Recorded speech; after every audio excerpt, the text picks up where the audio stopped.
Welcome to This Explainer. If you've been doom scrolling through the news lately, you probably feel like we're watching a world constantly on the brink, jumping from one major crisis to the very next. But what if these aren't actually isolated crises at all? What if they're all just symptoms of the exact same underlying mechanism? Well, today we're going to peel back the surface of global news to reveal the interconnected architecture of modern warfare in 2026. Okay, let's kick things off with this staggering number, 20. As of early 2026, there are at least 20 simultaneous active armed conflicts spanning across 4 entirely different continents. Now, our media landscape usually fixates on just one of these at a time, right? But a true accounting of global violence right now reveals a massive, decentralized web of conflict happening literally all at once. To really wrap our heads around this complex global landscape, here is our roadmap for today. We're going to hit the 20 active fronts, dive into headline wars and tactical shifts, explore the rising gray zone, unpack the invisible cyber battlefield, and finish up with the war for perception. Let's get right into it. Starting with the 20 active fronts and the crucial difference between the surface and the depth. We often focus heavily on what you could call the headline wars, those highly publicized conflicts in places like Ukraine, Gaza, and the recent strikes in Iran. But in doing so, we completely overlook the massive conflicts happening at the exact same time. There are forgotten wars like Sudan's devastating civil war, which has already displaced 12 million people, or Venezuela, which just saw a major military intervention. And then even deeper, we have totally invisible wars. We're talking massive cartel violence in Mexico, expulsions in the Sahel region of Africa, or the de facto fuel blockade that's currently paralyzing Cuba. These are massive, deadly events that barely even register in our daily global headlines. The absolutely crucial point here is that these 20 active fronts are not isolated incidents. They actually function as a single multi-domain global conflict system. One machine, 20 wars. They share common beneficiaries, common patterns of proxy warfare, and common structures of resource extraction. And proxy warfare isn't just a game for superpowers anymore. Regional middle powers are now replicating these exact same architectures independently. Moving on to headline wars and tactical shifts, where we'll look at the physical flashpoints. Let's look at how traditional military tactics are evolving right now, specifically in the ongoing war in Ukraine. Ukrainian forces have adopted a truly brilliant tactical shift as of April 2026. Instead of just grinding against a heavily fortified front line, they're utilizing their own domestic drone production to exploit overstretched Russian air defenses. They are bypassing the front entirely to conduct long-range strikes, hitting strategic hubs deep in the Russian rear. We are talking up to 1,400 kilometers away from the border.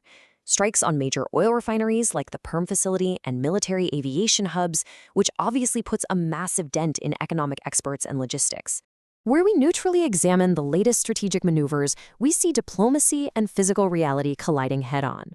On one hand, you have diplomatic posturing, like the recent April 29th high-level phone call between President Trump and President Putin discussing war aims and a potential ceasefire for the May 9th holiday. But on the ground, Ukraine has largely stymied the Russian spring-summer 2026 offensive.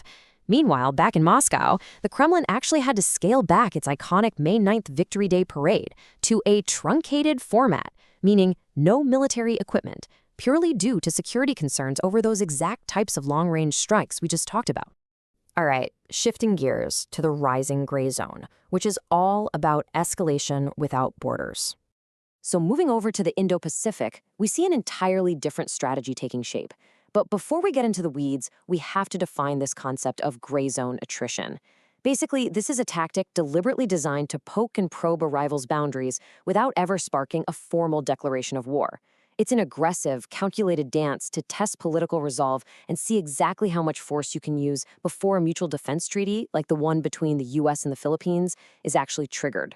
And we are literally watching this gray zone in action right now in the South China Sea. On April 20th, the US, the Philippines, and their allies launched the Balakatan 2026 military drills, bringing in 17,000 troops. Huge traditional military posturing, right? But look at the shadows. Just days prior, on April 15th, floating barriers were deployed to block Scarborough Shoal. At the exact same time, there are ongoing reports of cyanide being used to poison fishing waters near 2nd Thomas Shoal. It perfectly juxtaposes massive military drills against this asymmetrical, highly deniable environmental and maritime warfare. This dynamic is exactly why the South China Sea is structurally different and honestly potentially way more volatile than Taiwan. Taiwan presents a very clean tripwire. It's a highly visible binary decision point, invasion or no invasion. The South China Sea, on the other hand, has absolutely no clean tripwire. It entirely relies on a dangerous, gradual accumulation of minor, completely deniable incidents.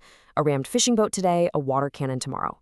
The escalation ladder has so many rungs before anyone actually utters the word war, which makes miscalculation incredibly likely.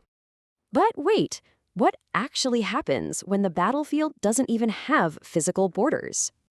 That brings us to the invisible cyber battlefield, the deep unseen.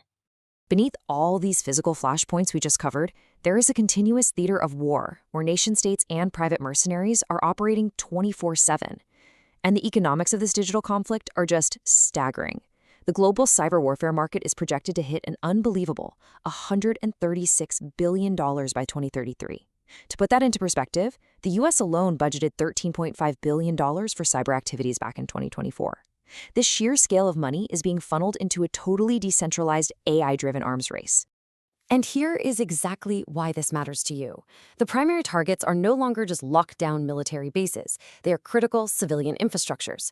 Attackers are actively going after our energy grids, transportation services, and third-party supply chains.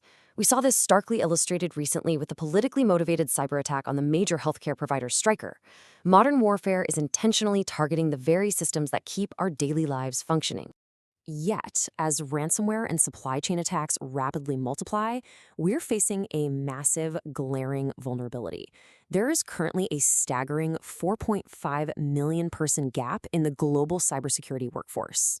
Think about it like this. We're building these massive digital fortresses, but we are completely missing millions of the guards needed to actually man the walls and defend the infrastructure. Finally, we reach the deepest layer of all, the war for perception. The cognitive domain. You see, cyber warfare doesn't just stop at shutting down a power grid, it bleeds straight into your mind. We are seeing information warfare deployed at an unprecedented scale. It exploits algorithmic amplification, hyper-realistic deepfakes, and our own natural confirmation biases.